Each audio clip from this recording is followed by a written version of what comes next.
Hello everyone. आज हम लोग पढ़ेंगे कंपोनेंट ऑफ बायोटेक्नोलॉजी के बारे में कि बायोटेक्नोलॉजी के क्या-क्या कंपोनेंट होते हैं। कंपोनेंट हम उनको कहते हैं जो हम लोग बायोटेक्नोलॉजी के दौरान यूज करते हैं। जैसे बायोटेक्नोलॉजी का वर्क परफॉर्म करते हैं, उसके दौरान हम लोग कुछ सैंपल मॉलिक्यूल, कुछ एंजाइम और कुछ टूल्स उपयोग में लाते हैं और इन्हीं को हम लोग बोलते हैं इसके कंपोनेंट। जैसे कि एक होस्ट सेल भी यूज में लाते हैं, तो होस्ट सेल भी बायोटेक्नोलॉजी का कंपोनेंट होता है। तो बायोटेक्नोलॉजी के दौरान हम जिन-जिन भी चीज़ों का इस्तेमाल करते हैं, चाहे वो एंजाइम हो, चाहे डीएनए सैंपल हो या फिर टूल्स हो या कोई होस्ट सेल हो, तो सबको हम लोग बायोटेक्नोलॉजी का कंपोनेंट कहते हैं। बायोटेक्नोलॉजी के कंपोनेंट के अंतर्गत हम लोग बायोलॉजिकल फैक्टर को भी शामिल करते हैं और बायोलॉजिकल फैक्टर के अलावा जो टेक्निक इस्तेमाल करते हैं, उस टेक्निक से रिलेटेड टूल्स को भी हम लोग बायोटेक्नोलॉजी में शामिल करते हैं। तो बायोटेक्नोलॉजी के कंपोनेंट कहने का मतलब है बायोटेक्नोलॉजी के दौरान जो-जो भी हम लोग यूज़ करते हैं या जो बायोटेक्नोलॉजी में रिक्वायर्ड होते हैं, उनको हम लोग बोलते हैं कंपोनेंट। बायोटेक्नोलॉजी के कंपोनेंट्स किसे कहते हैं, ये आप लोगों को समझ में आ गया होगा। आगे हम लोग देखते हैं कि बायोटेक्नोलॉजी के कंपोनेंट कौन-कौन से होते हैं। तो बायोटेक्नोलॉजी के अलग-अलग कंपोनेंट होते हैं, तो इनमें से हम लोग कुछ मेन कंपोनेंट के बारे में डिस्कस करेंगे। जिसमें से पहला कंपोनेंट है रेस्ट्रिक्शन एंजाइम, जिसको हम लोग मॉलिक्यूलर सीजर भी बोलते हैं, यानी कि आणविक कैंची बोलते हैं। इसका उपयोग हम लोग किसी भी डीएनए या आरएनए में कट लगाने के लिए करते हैं। कोई डीएनए है, उसमें हम लोग काटना चाहते हैं उस डीएनए को, तो कट लगाने के लिए हम लोग रेस्ट्रिक्शन एंजाइम का यूज़ करते हैं। ये डीएनए और आरएनए में कट लगाता है। ये जो रेस्ट्रिक्शन एंजाइम है, इस रेस्ट्रिक्शन एंजाइम का जो डिस्कवरी हुआ था, इसका डिस्कवरी करने का श्रेय जाता है अर्बर, स्मिथ और नेथन को, जिन्होंने 1963 में इसको डिस्कवर किया था। पर ये रेस्ट्रिक्शन एंजाइम का डिस्कवरी नहीं करना चाहते थे। इनसे बैक्टीरियोफेज को स्टडी करने के दौरान ये डिस्कवरी हो गया था। तो कैसे हुआ था इसका डिस्कवरी समझते हैं। सबसे पहला रेस्ट्रिक्शन एंजाइम का खोज कैसे हुआ था देखो। एक बैक्टीरिया है ई कोलाई बैक्टीरिया, इस्चेरिचिया कोलाई। हम लोग जानते हैं कि इस बैक्टीरिया के ऊपर बैक्टीरियोफेज नामक जीव या बैक्टीरियोफेज नामक वायरस जो होता है, ये अटैक करता है। और इसके ऊपर अटैक करने के बाद में ये जो बैक्टीरियोफेज है, ये अपना जो डीएनए होता है, अपना डीएनए इंसर्ट कर देता है बैक्टीरिया के अंदर। और बैक्टीरिया के अंदर जैसे ही अपना डीएनए इंसर्ट कर देगा, इसका डीएनए बैक्टीरिया के अंदर अपना कॉपी तैयार करने लगता है और ढेर सारा कॉपी तैयार कर लेगा और ये अपना एक्सप्रेशन करेगा। तब इस बैक्टीरिया के बॉडी के अंदर ढेर सारे बैक्टीरियोफेज बन जाते हैं छोटे-छोटे। इस तरीके के ढेर सारे बैक्टीरियोफेज बन जाएँगे, इसी बैक्टीरिया के बॉडी के अंदर। और जब बैक्टीरिया के बॉडी के अंदर ढेर सारे बैक्टीरियोफेज बन जाते हैं, तो ये बैक्टीरिया के इस बॉडी को यहाँ से तोड़ देते हैं और सारे के सारे बैक्टीरियोफेज बाहर निकल जाते हैं। और बाहर निकलने के बाद में ये नए बैक्टीरियोफेज बने। तो इस तरीके का प्रोसेस यहाँ पे होता है। तो बैक्टीरिया के पास इनसे बचने के लिए एक एंजाइम पाया जाता है, जिसको हम लोग रेस्ट्रिक्शन एंजाइम कहते हैं, पर ये पहले पता नहीं थी।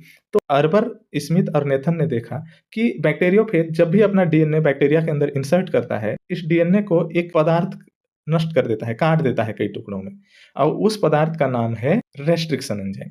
तो उनको सिर्फ शुरू में इतना पता था कि एक पदार्थ होता है, जो रिस्पॉन्सिबल होता है किसके लिए? डीएनए को काटने के लिए या बैक्टीरियोफेज के डीएनए के ग्रोथ को रेस्ट्रिक्ट करने के लिए, तो उसका नाम दे दिया गया रेस्ट्रिक्शन एंजाइम। इस तरीके से रेस्ट्रिक्शन एंजाइम की डिस्कवरी हो गई।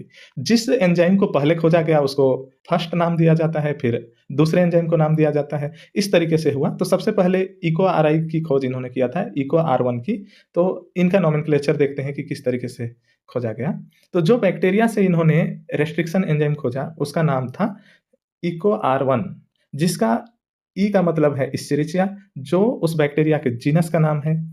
को का नाम है कोलाई, जो उसके स्पीशीज का नाम है। आर का नाम है RY13, जो एक स्ट्रेन है और बैक्टीरिया के स्ट्रेन का नाम है। उसी तरीके से 1 या आई, ये order of isolation from bacteria है। इस्चेरिचिया कोलाई से जो सबसे फर्स्ट एंजाइम खोजा गया है, वो इको आर1 है। तो इसका नाम 1 दिया गया। जब दूसरी बार इस्चेरिचिया कोलाई से कोई एंजाइम खोजा जाए, तो उसको इको आर1 सेकंड नाम दिया जाएगा। इस तरीके से इसका नामकरण किया जाता है। उसी तरीके से एक एंजाइम है हिंड सेकंड, जिसका फुल फॉर्म है haemophilus influenzae D strain second. उसी प्रकार एक है BAMH1, bacillus amyloliquefaciens H1, PST1, providencia stuartii, PBU1, proteus vulgaris, साल1, स्ट्रेप्टोमाइसिस अल्ट्रेस। ये कुछ मेन रेस्ट्रिक्शन एंजाइम के नाम हैं जो जनरली पूछे जाते हैं। तो इनका नाम मैंने यहाँ पे लिखा है, इनको ध्यान दीजिएगा, याद रखिएगा। आगे हम लोग बढ़ते हैं कि ये जो रेस्ट्रिक्शन एंजाइम है, ये रेस्ट्रिक्शन एंजाइम का डिस्कवरी कैसे हुआ ये हमने तो पढ़ा, और इनका नामकरण कैसे किया गया है, और कौन कौन से मेन रेस्ट्रिक्शन एंजाइम हैं जो यूज में आते हैं, इन सबको हमने पढ़ा। अब ये जो रेस्ट्रिक्शन एंजाइम है, ये रेस्ट्रिक्शन एंजाइम दो तरह के होते हैं। तो इनका टाइप्स देख लेते हैं, टाइप्स ऑफ रेस्ट्रिक्शन एंजाइम। तो रेस्ट्रिक्शन एंजाइम दो तरह के होते हैं, एक होते हैं एक्सोन्यूक्लियेज और एक होते हैं एंडोन्यूक्लियेज एंजाइम। तो जो एक्सोन्यूक्लियेज एंजाइम होता है वो डीएनए को किनारे से काटता है, जैसे cut off DNA at terminal ends. ये एक डीएनए है तो इसके इस किनारे वाले भाग को काट रहा है, तो इसको हम लोग बोलेंगे एक्सोन्यूक्लियेज एंजाइम। वहीं ये दूसरा डीएनए है, इस डीएनए को भी रेस्ट्रिक्शन एंडोन्यूक्लियेज एंजाइम द्वारा काटा गया, पर ये बीच में काटा गया, तो इसको हम लोग बोलेंगे रेस्ट्रिक्शन एंडोन्यूक्लियेज एंजाइम। तो एंडोन्यूक्लियेज एंजाइम डीएनए के बीच में काट सकता है, और एक्सोन्यूक्लियेज एंजाइम जो होता है वो डीएनए के किनारे पर काटता है, टर्मिनल एंड पर, बीच में नहीं काट सकता। तो इस तरीके से रेस्ट्रिक्शन एंजाइम के कट लगाने के क्षमता के आधार पर इसको दो टाइप्स में बांटा गया है, एक्सोन्यूक्लियेज और एंडोन्यूक्लियेज। तो एक्सोन्यूक्लियेज जो होता है वो टर्मिनल एंड पर काटता है, और एंडोन्यूक्लियेज जो होता है वो बीच में काट सकता है डीएनए को। तो ये दो टाइप के रेस्ट्रिक्शन एंजाइम होते हैं, एक्सोन्यूक्लियेज एंजाइम और एंडोन्यूक्लियेज एंजाइम। आगे बढ़ते हैं। हमने जाना कि ये जो रेस्ट्रिक्शन एंजाइम है ये दो तरह के होते हैं, और कुछ एंजाइम होते हैं जो टर्मिनल एंड पर काटते हैं, और कुछ एंजाइम होते हैं जो डीएनए के बीच में काट सकते हैं। पर ये जो एंजाइम है रेस्ट्रिक्शन एंजाइम, ये भी तो कोई ना कोई, मान लीजिए एक डीएनए है, तो इस डीएनए के किसी ना किसी एक भाग को तो पहचानते होंगे। ऐसा तो नहीं है कि रैंडम यहाँ काट दें, यहाँ काट दें, यहाँ काट दें, यहाँ काट दें, ऐसा तो नहीं है। तो ये भी किसी ना किसी एक विशेष भाग को पहचानते हैं डीएनए के। तो मान लीजिए एक डीएनए है और इस डीएनए के इस भाग को EcoR1 पहचान रहा है तो यहाँ से कट करेगा, और इस भाग को पहचान रहा है तो यहाँ पे कट करेगा। तो डीएनए के जिस भाग को पहचानते हैं रेस्ट्रिक्शन एंजाइम, वो भाग एक विशेष सीक्वेंस से बना होता है, और उस सीक्वेंस को बोलते हैं पैलिंड्रोमिक सीक्वेंस। पैलिंड्रोमिक सीक्वेंस मतलब, यहाँ पे एक वर्ड देखिए आप, मलयालम लिखा हुआ है, यहाँ पे नितिन, यहाँ पे जहाज, यहाँ पे अमन लिखा हुआ है।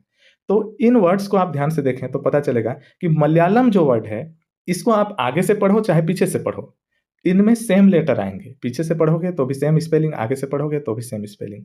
नितिन में भी, जहाज में भी, नमन में भी। तो ऐसे जो भी सीक्वेंस होंगे आगे से और पीछे से सेम सीक्वेंस होंगे, उसको हम लोग बोलते हैं पैलिंड्रोमिक सीक्वेंस। जैसे एग्जाम्पल के तौर पे देख लेते हैं, EcoR1 जो एंजाइम है वो कैसे सीक्वेंस को पहचानता है, जहां पे GAATTC हो, ऐसे सीक्वेंस को पहचानता है। तो इसका जो डबल स्ट्रैंडेड डीएनए है, एक स्ट्रैंड है, दूसरा स्ट्रैंड है, तो इस स्ट्रैंड में ऊपर की स्ट्रैंड में क्या है, GAATTC। तो दूसरा जो स्ट्रैंड है उसमें पीछे से अगर देखें तो GAATTC, सेम सीक्वेंस है, तो इसको हम लोग पैलिंड्रोमिक सीक्वेंस कहेंगे। तो ऐसा सीक्वेंस हो तो EcoR1 पहचानता है। उसी प्रकार से हिंड सेकेंड जो होता है, ये GTAC सीक्वेंस को पहचानता है, और दूसरा स्ट्रैंड में इधर से पढ़ेंगे तो GTAC मिलेगा हमें। तो इस तरीके से ये विशेष पैलिंड्रोमिक साइट को पहचानते हैं और वहां पे कट करते हैं, कहीं पर भी कोई सा भी एंजाइम कट नहीं करता। ये इनके फंक्शन का या फंक्शनिंग का तरीका होता है। आगे देखते हैं, रेस्ट्रिक्शन एंजाइम जो हैं ये कैसे फंक्शन करते हैं ये भी हमने पढ़ लिया, पर ये जो रेस्ट्रिक्शन एंजाइम हैं, इनके जो एक्सोन्यूक्लियेज एंजाइम हैं, ये तो एक किनारे को कट कर देंगे इस तरीके से, तो इनमें कोई विशेष बात नहीं है। पर रेस्ट्रिक्शन एंडोन्यूक्लियेज जो एंजाइम है, ये दो तरीके से कट करते हैं किसी भी डीएनए को। मान लीजिए ये एक डीएनए सीक्वेंस है जिसका सीक्वेंस है GAAGCTTC यहाँ पे, उसी प्रकार ये भी सेम सीक्वेंस का डीएनए है। तो कुछ रेस्ट्रिक्शन एंडोन्यूक्लियेज एंजाइम जो होते हैं वो किस तरीके से कट लगाते हैं, देखिए कुछ एंजाइम क्या करेंगे, यहाँ से इस तरीके से ए के पास से कट लगाए, बीच के सारे बॉन्ड को तोड़ दिए और यहाँ से इस तरीके से कट लगाए, इधर लंबा डीएनए है इस तरीके का। और कुछ ऐसे होते हैं जो डायरेक्ट ऐसे बीचों बीच से काट देते हैं। तो जो एंजाइम कुछ इस तरीके से देखिए, यहाँ जी के पास कट लगाए मतलब इस तरीके का भाग बना, फिर बीच के बॉन्ड को तोड़ दिए, फिर यहाँ जी के पास कट लगाए तो इस तरीके का भाग बना, इधर लंबा डीएनए, इधर लंबा डीएनए। उसी प्रकार दूसरा जो कट है, एक भाग इस तरीके से अलग हुआ, इधर लंबा डीएनए है, एक भाग इस तरीके से अलग हुआ, इधर लंबा डीएनए है। तो यहाँ पे भाग कैसे बन रहा है देखिए, कुछ इस तरीके का भाग बन रहा है ऐसा। यानी कि यहाँ से लेकर यहाँ तक पूरा चिपचिपा भाग बन रहा है, यहाँ पर भी और यहाँ पर भी, दोनों जगह पर।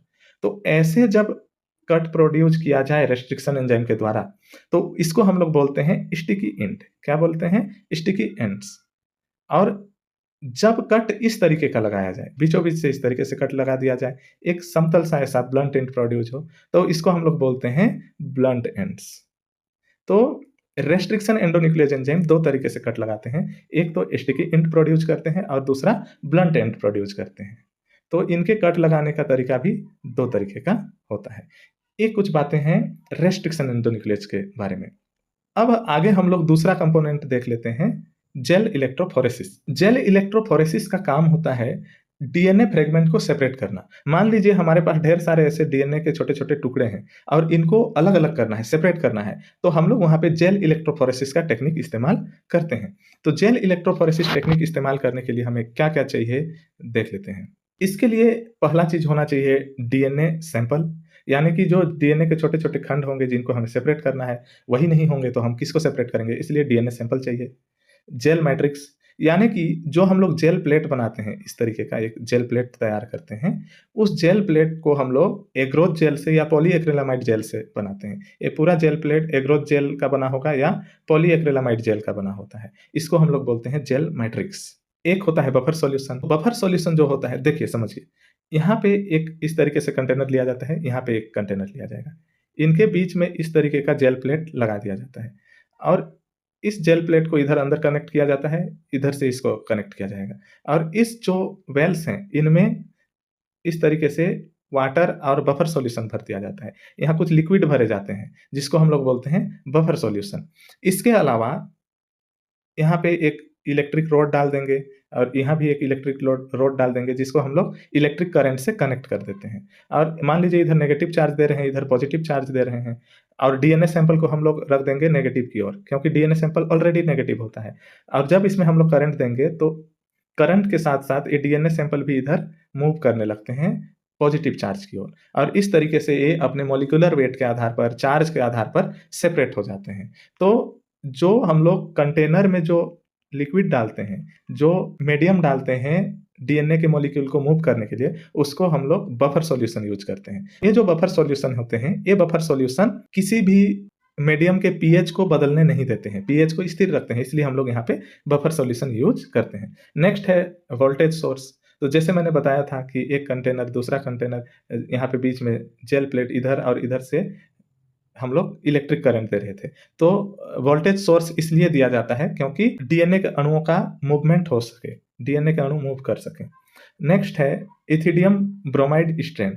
इथिडियम ब्रोमाइड स्ट्रेन एक ऐसा स्ट्रेन या एक कलर मॉलिक्यूल होते हैं, पिगमेंट मॉलिक्यूल होते हैं, जो डीएनए को कलर देने का काम करते हैं।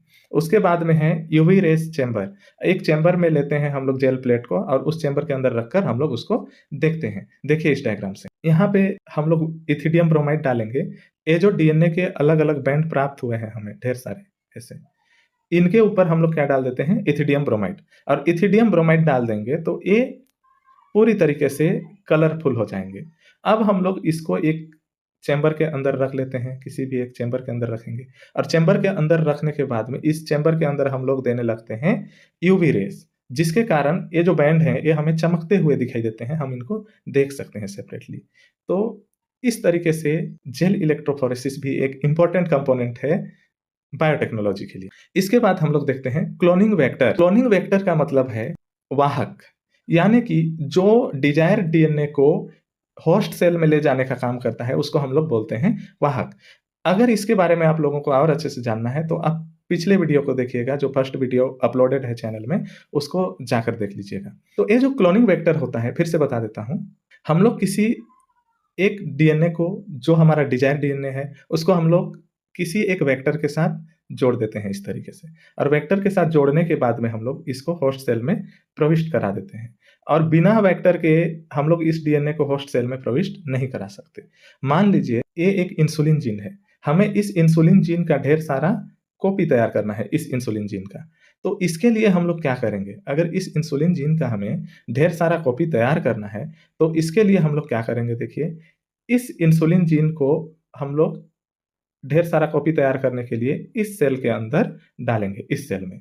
तो इस सेल में डालने के लिए सबसे पहले अगर हम लोग इस इंसुलिन जीन को डायरेक्ट इसमें डाल दें, तो इस सेल के अंदर डालने के बाद ये जो इंसुलिन जीन है, इस जीन को ये जो सेल है ये सर्वाइव करने नहीं देगा, इसके अंदर आते ही इसको मार देगा। लेकिन इस सेल के अंदर हमें डालना है इंसुलिन जीन को, तो हम लोग क्या कर सकते हैं इसके लिए, ये जो इंसुलिन जीन है इसको किसी एक दूसरे वेक्टर डीएनए के साथ जोड़ देंगे। अब जोड़ने के बाद में इसको वेक्टर डीएनए के साथ ही इसके अंदर प्रविष्ट करा देंगे। जब वेक्टर के साथ ये जुड़ा हुआ होता है, तो इस वेक्टर को ये जो सेल है ये पहचानता है, जिसके कारण इस वेक्टर को नहीं मारता है और हमारा डिजायर डीएनए भी सुरक्षित रह जाता है। तो इसको ऐसा समझ सकते हैं, मान लीजिए आपके घर कोई आपका फ्रेंड आए, तो आपके मम्मी-पापा उसको नहीं पहचानेंगे, तो कहाँ आ रहे हो कह के उसको बाहर निकाल देंगे, या चोर है समझ लें। लेकिन आपका फ्रेंड आपके साथ आपके घर आए, तो उसको एंट्री मिल जाएगा घर में, क्योंकि आप वेक्टर का काम करोगे। घर वाले आपको पहचानते हैं, तो आप उनको लेकर आ जाओगे घर के अंदर, तो आपके फ्रेंड को भी एंट्री मिल जाएगी। इसी तरीके का काम करता है वेक्टर। वेक्टर डिजायर डीएनए को होस्ट सेल के अंदर ले जाने का काम करता है, या डिजायर डीएनए को किसी टारगेट सेल के अंदर ले जाने का काम करता है। वेक्टर के एग्जाम्पल कुछ देख लेते हैं जो पूछे जाते हैं अक्सर। जैसे एक है प्लाज्मिड वेक्टर। प्लाज्मिड वेक्टर में ही टाइप्स है PBR322, PVC19, TI प्लाज्मिड। ये कुछ प्लाज्मिड के टाइप हैं। इसी तरीके से हम लोग और किसको वेक्टर के रूप में यूज कर सकते हैं, बैक्टीरियोफेज के डीएनए को, रेट्रोवायरस को, ट्रांसपोजोन्स को, आर्टिफिशियल क्रोमोसोम बना करके भी उनको वेक्टर के रूप में यूज कर सकते हैं, जैसे VSC, VSC। उसी तरीके से फेजमिड वेक्टर को यूज कर सकते हैं, कोजमिड वेक्टर को यूज कर सकते हैं। तो ये कुछ एग्जाम्पल हैं क्लोनिंग वेक्टर के। अब क्लोनिंग वेक्टर के कुछ एग्जाम्पल हम लोग देख लिए। इन क्लोनिंग वेक्टर में क्या-क्या की फीचर्स होते हैं, तो क्लोनिंग वेक्टर के की फीचर्स को देख लेते हैं। एक होता है ORI, क्लोनिंग साइट और सिलेक्टेबल मार्कर्स। एक-एक करके देखते हैं इनको। ORI साइट एक ऐसा सीक्वेंस या ऐसा साइट होता है जहां से रेप्लिकेशन स्टार्ट होता है, जैसे आप इस डायग्राम में देख सकते हैं।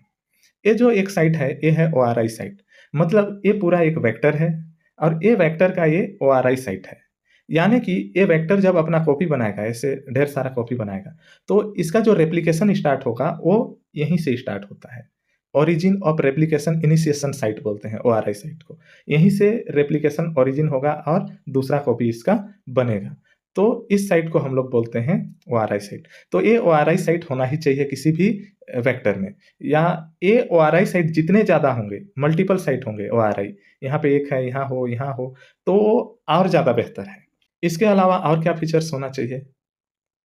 दूसरा है क्लोनिंग साइट या रेस्ट्रिक्शन साइट या रिकॉग्निशन साइट। वेक्टर डीएनए का ऐसा साइट जिसको रेस्ट्रिक्शन एंजाइम रिकॉग्नाइज करे और वहां पे स्टिकी एंड प्रोड्यूस करे और वहां हम लोग जीन ऑफ इंटरेस्ट को जोड़ सकें, उस साइट को हम लोग बोलते हैं क्लोनिंग साइट। जैसे आप डायग्राम से देखिए, यहाँ पे ये जो साइट है BAMH1, SAL1, HIND3, CAL1, EcoRI, PBU1, PST1, PBU2, ये सारे के सारे साइट्स हैं, ये हैं क्लोनिंग साइट। इन्हीं जगह पर हम लोग डिजायर डीएनए को जोड़ते हैं। जैसे इस जगह पे कट लगाए तो कुछ इस तरीके से हो गया हमारा वेक्टर, फिर यहाँ पे हम लोग जो डिजायर डीएनए है उसको इस तरीके से जोड़ देंगे। तो ये काम करते हैं इन साइट पर जोड़ने का। तो जितने ज़्यादा क्लोनिंग साइट होंगे किसी भी वेक्टर के ऊपर, उतना अच्छा वो वेक्टर है। तो इन्हीं साइट के ऊपर हम लोग अपने डिजायर डीएनए को जोड़ते हैं, इनको हम लोग बोलते हैं क्लोनिंग साइट। इसी तरीके से एक और होता है जिसको हम लोग बोलते हैं selectable marker set. Selectable marker की सहायता से हम लोग ये पता करते हैं कि वेक्टर में हमारा फॉरेन डीएनए जुड़ा है या नहीं जुड़ा है। डायग्राम से देखिए, यहाँ पर एक साइट दिख रहा है TETR और एक है AMPR, यानी कि एम्पिसिलिन रेजिस्टेंस और टेट्रासाइक्लिन रेजिस्टेंस। यानी कि इस जो वेक्टर है, इस वेक्टर में दो रेस्ट्रिक्शन साइट हैं या सिलेक्टेबल मार्कर साइट है। एक है एम्पिसिलिन रेजिस्टेंस और दूसरा है टेट्रासाइक्लिन रेजिस्टेंस। इसका मतलब क्या है, अगर इस वेक्टर के ऊपर हम लोग एम्पिसिलिन डालें तो ये वेक्टर नहीं मरेगा, क्योंकि ये एम्पिसिलिन को झेल सकता है, एम्पिसिलिन को से अपने आप को प्रोटेक्ट कर सकता है, क्योंकि इसके पास एम्पिसिलिन रेजिस्टेंस जीन है। उसी प्रकार इसके ऊपर हम लोग टेट्रासाइक्लिन डालें तो भी ये अपने आप को बचा सकता है, क्योंकि इसके पास टेट्रासाइक्लिन रेजिस्टेंस जीन है। अगर इनको हम लोग सेलेक्टेबल मार्कर के रूप में यूज करना चाहें तो कैसे यूज करते हैं, देखो। मान लीजिए हम लोग यहाँ पे अपना डिजायर डीएनए को जोड़े हैं, इसका मतलब हम लोग टेट्रासाइक्लिन रेजिस्टेंस साइट पर यहाँ पे कट लगा दिए, जिसके कारण टेट्रासाइक्लिन रेजिस्टेंस जीन है वो विकृत हो गया, और यहाँ पे हम लोग जोड़ दिए किसको, डिजायर डीएनए को। अब यहाँ पे डिजायर डीएनए जुड़ा है या नहीं जुड़ा है उसको हम चेक करना चाहते हैं, तो कैसे कर सकते हैं, इसको हम लोग एक पेट्री प्लेट में लेंगे इस तरीके से, इस वेक्टर को, जितने भी हम लोग वेक्टर में जोड़े होंगे सबको, और उसके ऊपर हम लोग टेट्रासाइक्लिन रेजिस्टेंस डाल देंगे। जब टेट्रासाइक्लिन रेजिस्टेंस डालेंगे तो क्या होगा, देखो ये जो वेक्टर है ये डेड हो जाएगा। क्यों डेड हो जाएगा, क्योंकि टेट्रासाइक्लिन रेजिस्टेंस वाले साइट में हम लोग यहाँ पे डिजायर डीएनए को जोड़ चुके हैं, जिसके कारण टेट्रासाइक्लिन रेजिस्टेंस का जो साइट है वो कट चुका है, जीन कट चुका है, और ये अपने आप को सर्वाइव नहीं कर पाता है और ये डेड हो जाता है। उसी प्रकार यहाँ पे अगर हम लोग जोड़े हैं डिजायर डीएनए को और इसमें हम लोग एम्पिसिलिन डाले, तो ये जो वेक्टर है ये जीवित रहेगा। क्यों जीवित रहेगा, क्योंकि यहाँ पे एम्पिसिलिन रेजिस्टेंस जीन अच्छा है, जिसके कारण ये एम्पिसिलिन को रेस्ट्रिक्ट कर देगा, एम्पिसिलिन से अपने आप को प्रोटेक्ट कर लेगा और ये जीवित रहेगा। और टेट्रासाइक्लिन डालने पर ये डेड हो जाएंगे, क्योंकि टेट्रासाइक्लिन रेजिस्टेंस साइट पर हम लोग फॉरेन डीएनए को या डिजायर डीएनए को यहाँ पे जोड़ दिए हैं। अगर यही कंडीशन ऐसा हो कि हम लोग एम्पिसिलिन साइट पर फॉरेन डीएनए को जोड़ें, तो टेट्रासाइक्लिन रेजिस्टेंस डालने पर ये जीवित रहेगा, एम्पिसिलिन डालने पर ये डेड हो जाएगा। तो इससे हम लोग पता कर लेते हैं कि एम्पिसिलिन साइट पर अगर डिजायर डीएनए है, एम्पिसिलिन डाले और डेड हो गया, तो समझो कि वो डीएनए हमारा जुड़ चुका है, डिजायर डीएनए जो है वो। इस तरीके से हम लोग यहाँ पे पता कर लेते हैं सेलेक्टेबल मार्कर की सहायता से। तो क्लोनिंग वेक्टर में ये फीचर्स होने चाहिए। अगला कंपोनेंट क्या है देखते हैं। नेक्स्ट कंपोनेंट है लाइगेज एंजाइम। लाइगेज एंजाइम जो है ये डीएनए फ्रेगमेंट्स को जोड़ने का काम करता है। जैसे मैंने पिछले वीडियो में एक एग्जांपल दिया था साल्मोनेला का, तो यहाँ पे हमने क्या किया, यहाँ से इस डीएनए को हमने बाहर निकाला, इसको कट किया, एक डिजायर डीएनए को अलग किया, बाकी भाग को अलग किया, यहाँ से वेक्टर को बाहर निकाला, और वेक्टर को के साथ हमने इस डिजायर डीएनए को यहाँ पे जोड़ दिया। तो यहाँ पे जो जोड़ने का काम किया गया, वो जोड़ने का काम इस लाइगेज एंजाइम के थ्रू किया जाता है। तो लाइगेज एंजाइम का काम होता है डीएनए फ्रेगमेंट्स को जोड़ना। नेक्स्ट कंपोनेंट देखते हैं होस्ट ऑर्गेनिज्म। यही डायग्राम से समझते हैं। यहाँ देखिए, यहाँ पे हम लोग डिजायर डीएनए और वेक्टर को जोड़ दिए। अब इस डिजायर डीएनए का ढेर सारा कॉपी तैयार करना है हमें, तो इस डिजायर डीएनए को यहीं पे तो कॉपी नहीं हो सकता बाहर में, तो इसको किसी ना किसी एक जीव के अंदर डालना पड़ेगा। तो हम लोग इस जीव के अंदर इसको डालें। तो जिस भी जीव के अंदर हम लोग इस कॉपी को डालें, उस जीव को हम लोग बोलते हैं होस्ट सेल। तो यहाँ पे ये जो सेल है ये होस्ट सेल है। तो एक होस्ट ऑर्गेनिज्म या होस्ट सेल होना जरूरी है बायोटेक्नोलॉजी में। इसके अलावा पॉलीमरेज एंजाइम होना चाहिए। देखिए यहाँ पर इसका एक कॉपी है, यहाँ पे 3 कॉपी है, यहाँ पे 2 कॉपी है, तो इसके कॉपी बनते जा रहे हैं लगातार। तो ये जो कॉपी बनता है वो किन कारण से बनता है, रेप्लिकेशन होने के कारण बनता है। और पॉलीमरेज एंजाइम रेप्लिकेशन कराने का काम करता है, डीएनए की कॉपी बनाता है। तो पॉलीमरेज एंजाइम भी होने चाहिए। लास्ट है लाइसोजाइम एंजाइम। मान लीजिए हम लोग इस होस्ट सेल को ग्रो करा रहे हैं किसी एक पेट्री प्लेट में यहाँ, तो यहाँ पे कोई दूसरे बैक्टीरिया का कंटामिनेशन ना आ जाए, उसके लिए हम लोग क्या कर देते हैं, यहाँ इस जगह पर हम लोग लाइसोजाइम एंजाइम का यूज करते हैं, जिसके कारण यहाँ पे कोई दूसरा बैक्टीरिया आ ही नहीं पाता है, और हम जिस बैक्टीरिया को ग्रो कराना चाह रहे हैं वही यहाँ पे ग्रो करता है। इसलिए लाइसोजाइम एंजाइम भी आवश्यक है। ये कुछ कंपोनेंट्स थे और मेन कंपोनेंट्स हैं, इतना आप लोगों को पढ़ना ही पड़ेगा बायोटेक्नोलॉजी के कंपोनेंट के बारे में। नेक्स्ट वीडियो में हम लोग अगला टॉपिक डिस्कस करेंगे।